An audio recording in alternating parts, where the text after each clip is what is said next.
ईश्वर सिंह। तो चलिए बुलेटिन की शुरुआत पहली खबर के साथ में करेंगे। मुख्यमंत्री भजनलाल शर्मा का दिल्ली दौरा है, जहां मुख्यमंत्री ने केंद्रीय मंत्री सीआर पाटिल के आवास पर पहुंच करके मुलाकात की। सीएम ने कहा कि केंद्रीय मंत्री पाटिल के मार्गदर्शन में यमुना जल समझौते के शीघ्र क्रियान्वयन हेतु समय सीमा निर्धारित की गई और साथ ही किशाऊ बांध से जुड़े जल प्रबंधन पर भी सकारात्मक चर्चा हुई। बैठक में दिल्ली, हरियाणा, राजस्थान आरआरटीएस परियोजना की प्रगति की समीक्षा की गई और ये परियोजनाएं जल प्रबंधन, क्षेत्रीय कनेक्टिविटी, निवेश और जन सुविधाओं को नई गति देगी और साथ ही डबल इंजन सरकार राजस्थान को सुरक्षित, समृद्ध और आधुनिक बनाने के लिए संकल्पबद्ध है। बैठक में हरियाणा के सीएम नायब सिंह सैनी भी मौजूद रहे।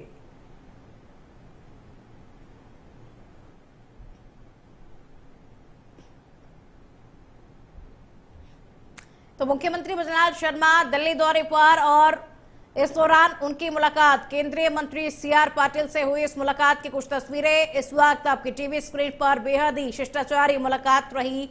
किशाऊ बांध और जल प्रबंधन को लेकर के मंथन किया गया। दिल्ली, हरियाणा, राजस्थान आरआरटीएस परियोजना की समीक्षा भी की गई।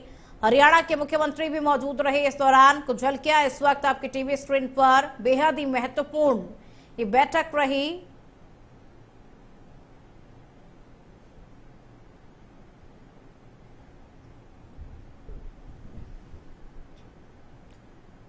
जालोर जिले के भीनमाल में आज एएनटीएफ के पुलिस महानिरीक्षक विकास कुमार ने दौरा कर सीओ कार्यालय एवं भीनमाल पुलिस थाना का निरीक्षण किया। निरीक्षण के दौरान उन्होंने स्वागत कक्ष, वायरलेस कक्ष, मालखाना रिकॉर्ड कक्ष तथा जब्त वाहनों की स्थिति का जायजा लिया और वहीं आईजी विकास कुमार ने अधिकारियों से क्षेत्र में बढ़ती आपराधिक गतिविधियों और नशा तस्करी को लेकर विस्तृत जानकारी प्राप्त की। इस दौरान उन्होंने नशे के खिलाफ सख्त अभियान चलाने और नशा तस्करों पर कड़ी कार्रवाई करने के निर्देश दिए। इसके साथ ही नशा मुक्ति जागरूकता अभियान को लेकर सीएलजी सदस्यों, सुरक्षा सखियों, ग्राम रक्षकों एवं शहर के नागरिकों की बैठक आयोजित की गई और बैठक में लोगों को नशे के खिलाफ जागरूक रहने और समाज को सुरक्षित बनाने का संदेश दिया गया।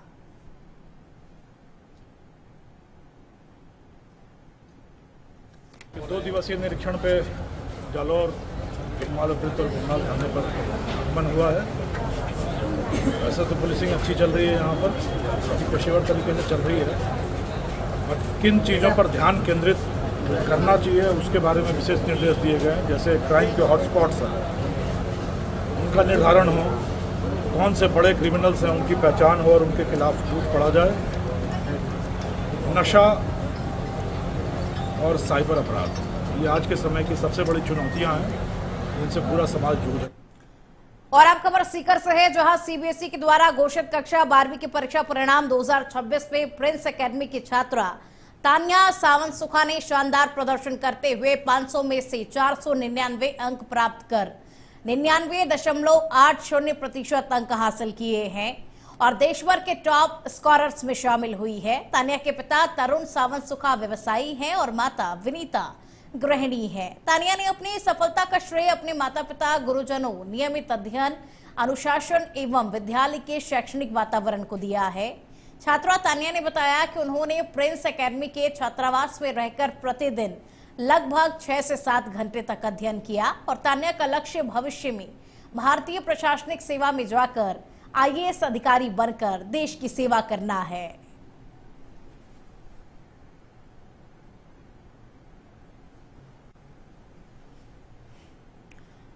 पिछले कुछ दिनों से बाड़मेर देश के सबसे गर्म इलाकों में शामिल रहा है, जहां तापमान लगभग 50 डिग्री सेल्सियस तक पहुंच गया है और इसी बीच गिराल माइंस क्षेत्र के बाहर ग्रामीणों की मांगों को लेकर विधायक भाटी पिछले करीब 1 सप्ताह से धरने पर बैठे हुए हैं।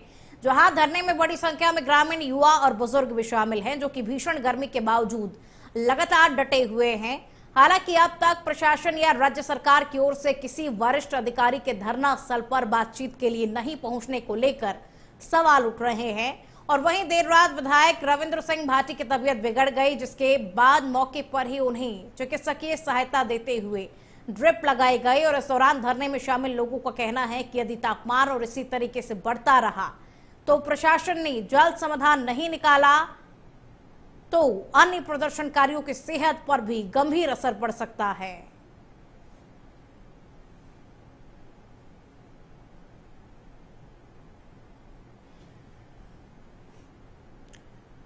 जोधपुर के पिपाड़ शहर के वार्ड संख्या 14 और 21 के स्थानीय लोगों ने क्षेत्र में गहराते जल संकट को लेकर सुभाष घाट पर टायर जलाकर सड़क जाम कर उग्र प्रदर्शन किया।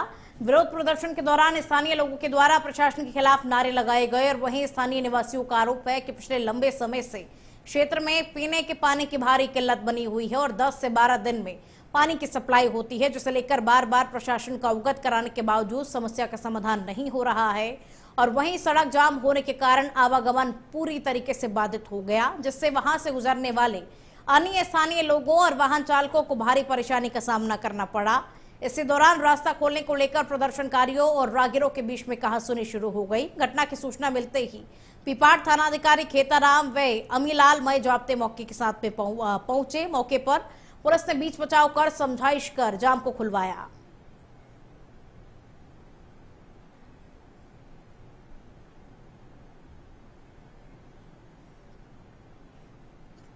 जालोर में सांचौर के हाड़ेतर गांव में बुधवार को सड़क पर चल रही एक इलेक्ट्रिक स्कूटर में आग लग गई और जानकारी के अनुसार हाड़ेतर की सरहद में युवक स्कूटर लेकर के जा रहा था और इस दौरान चिंगारी निकलने लगी। युवक ने सूझबूझ दिखाते हुए स्कूटर को तुरंत सड़क किनारे खड़ा किया और देखते ही देखते आग ने उसे पूरी तरीके से अपनी चपेट में ले लिया। सूचना मिलने पर दमकल की गाड़ी भी मौके पर पहुंची और आग पर काबू पाया। राहत की बात यह रही कि हादसे में कोई जनहानि नहीं हुई है।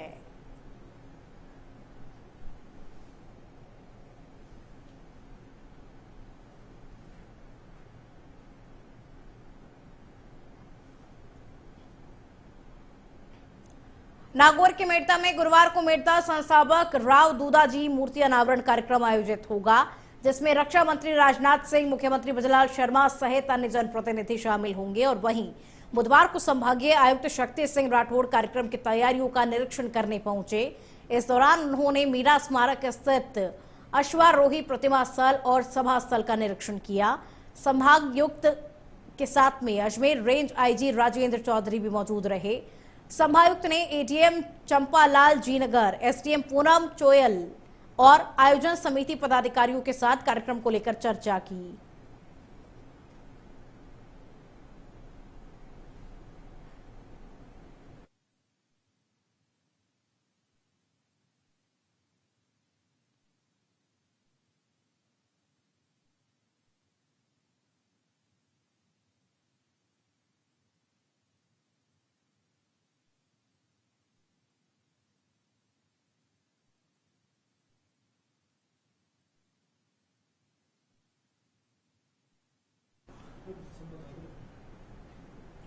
सीकर के खंडेला कस्बे में अग्रवाल धर्मशाला में भारतीय जनता पार्टी का बड़ा सांगठनिक जमावड़ा देखने को मिला। विधायक सुभाष मील की अध्यक्षता में एक बैठक आयोजित की गई, जिसमें हजारों कार्यकर्ता एक साथ एक मंच पर नजर आए।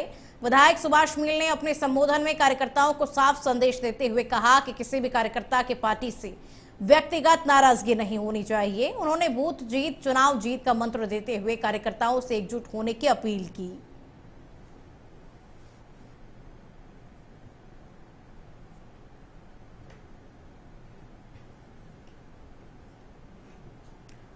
भाजपा नेता राजेंद्र राठौड़ आज राजसमंद दौरे पर रहे और इस दौरान उन्होंने कुंभलगढ़ विधानसभा क्षेत्र के बाड़ा गांव में आयोजित चौपाल में भाग लेकर आमजन की समस्याएं सुनी। चौपाल के बाद राठौड़ जिला मुख्यालय स्थित विधायक महेश्वरी के जनसुनवाई कार्यालय पहुंचे।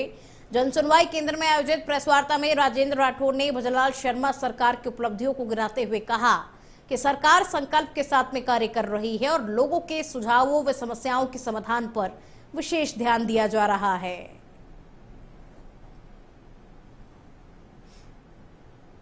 और किसानी के लिए जो योजनाएं बनी है, उन योजना से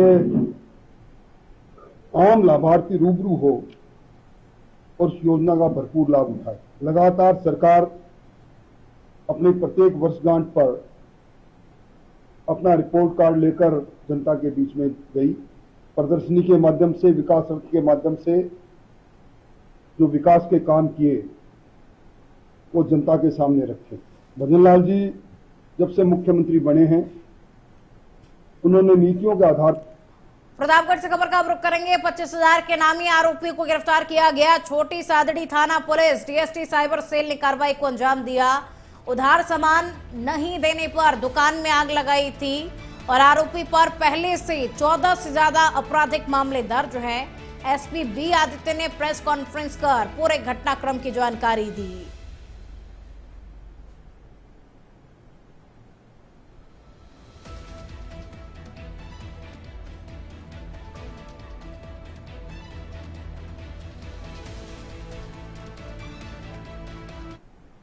बालोतरा के कल्याणपुर ब्लॉक स्थित राजकीय उच्च प्राथमिक विद्यालय विरधाणियों की ढाणी में भामाशाह के द्वारा लगवाया गया विद्यालय का मुख्य साइन बोर्ड असामाजिक तत्वों के द्वारा चोरी कर ले जाने का एक मामला सामने आया है और घटना को लेकर क्षेत्र में चर्चा का विषय बना हुआ है और विद्यालय प्रशासन की कार्यप्रणाली पर भी गंभीर सवाल खड़े हो गए हैं। और वहीं जब भामाशाह ने विद्यालय पहुंचकर बोर्ड गायब होने की जानकारी स्कूल स्टाफ को दी तो विद्यालय कर्मियों ने इस पूरे मामले में अनभिज्ञता जाहिर कर दी। विद्यालय परिसर में सीसीटीवी कैमरे लगे होने के बावजूद अब तक चोरी करने वाले व्यक्तियों की पहचान नहीं हो पाई।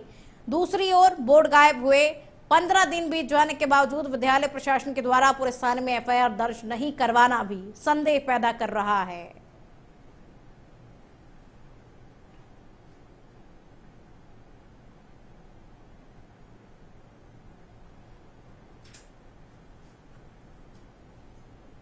के दौरान पुलिस एस्कॉर्ट सुविधा नहीं लेने का निर्णय लिया है। इस दौरान उन्होंने कहा कि यह फैसला पीएम मोदी के सादगी और जल्द सरोकार के संदेश से प्रेरित होकर के लिया गया है। मंत्री कुमावत ने कहा कि जनप्रतिनिधियों को आमजन से जुड़कर कार्य करना चाहिए और अनावश्यक वीआईपी संस्कृति से दूरी बनानी चाहिए। उन्होंने अधिकारियों को स्पष्ट निर्देश दिए कि उनके टूर कार्यक्रमों में पुलिस एस्कॉर्ट की व्यवस्था नहीं की जाए ताकि आम लोगों को यातायात एवं अन्य असुविधाओं का सामना न करना पड़े। लक्ष्मणगढ़ इलाके में आज दिन भर भीषण गर्मी के बाद शाम को अचानक से मौसम का मिजाज बदल गया। इलाके में शाम को अचानक आए अंधड़ के कारण लोगों को दिन में ही रात का नजारा देखने को मिला। मेघ गर्जना के साथ इलाके में मूसलाधार बारिश शुरू हुई जिससे लोगों को भीषण गर्मी से राहत मिली और वहीं मूसलाधार बारिश होने से निचले इलाके सहित शहर के मुख्य बाजारों में बारिश का पानी जमा हो गया जिससे लोगों को दिक्कतों का सामना करना पड़ा। वहीं तेज अंधड़ के कारण कई इलाकों में बिजली के तार टूट गए लेकिन फिलहाल किसी के जान माल के नुकसान की कोई सूचना नहीं है।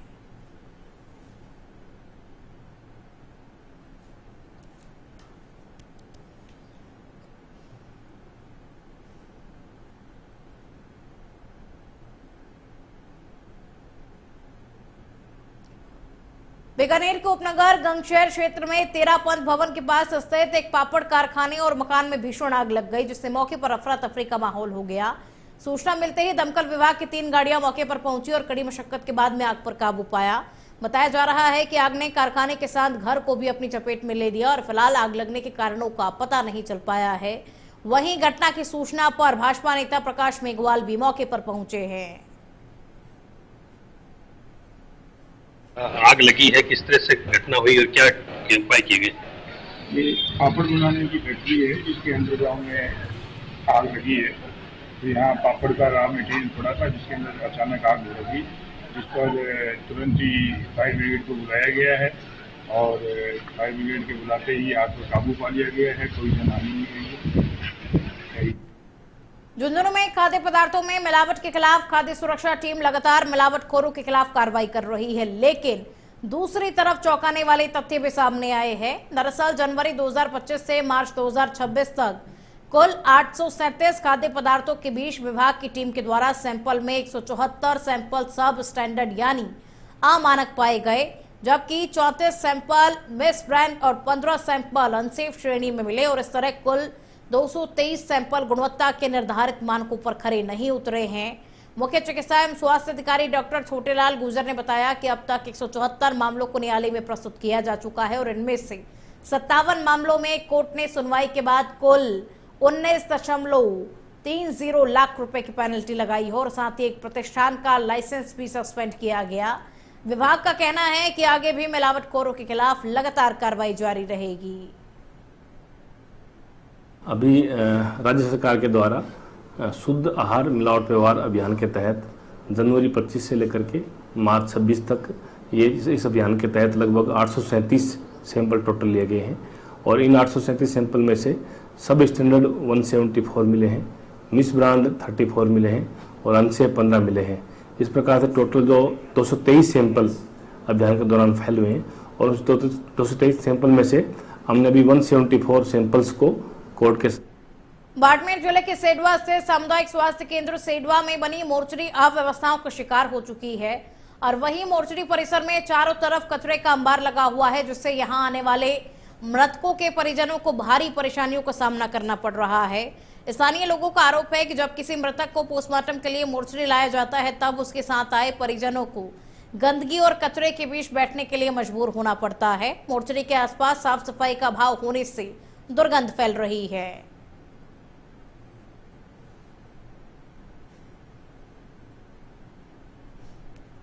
राजस्थान के किशनगंज क्षेत्र के खंडेला आदर्श राजकीय उच्च प्राथमिक विद्यालय में छात्राओं ने स्कूल गेट पर ताला जोड़कर सड़क पर जाम लगा दिया। विद्यार्थियों का आरोप है कि सरकार द्वारा हिंदी साहित्य विषय की जगह भूगोल विषय का चयन कर दिया गया, जिससे छात्र छात्राओं में भारी आक्रोश है। छात्र छात्राओं का कहना है कि वो सभी हिंदी साहित्य विषय के विद्यार्थी हैं, लेकिन उन्हें जबरन हिंदी साहित्य से हटाकर भूगोल विषय दे दिया गया है और इसी मांग को लेकर आज छात्र छात्राओं ने भूगोल विषय हटाकर पुनः हिंदी साहित्य विषय लागू करने की मांग करते हुए स्कूल के बाहर प्रदर्शन किया। और वहीं जाम की सूचना मिलते ही पुलिस मौके पर पहुंची और छात्र छात्राओं को समझाइश कर स्थिति को शांत कराने का प्रयास किया। प्रदर्शन के दौरान कुछ समय तक यातायात भी प्रभावित रहा। जोधपुर जिले के लूणी विधानसभा क्षेत्र के रोहिचा कला गांव में गहराते जल संकट को लेकर ग्रामीणों में आक्रोश देखने को मिला, जहां शुद्ध पेयजल की मांग को लेकर ग्रामीणों ने टायर जलाकर और मटकियां फोड़कर जोरदार प्रदर्शन किया। ग्रामीणों का आरोप है कि लंबे समय से गांव में शुद्ध पेयजल की नियमित आपूर्ति नहीं हो रही है और जो पानी उपलब्ध हो रहा है वो या तो दूषित है या फिर जरूरत के मुकाबले बेहद ही कम है। इससे गांव में स्वास्थ्य संबंधी समस्याएं भी बढ़ने लगी है और ग्रामीणों ने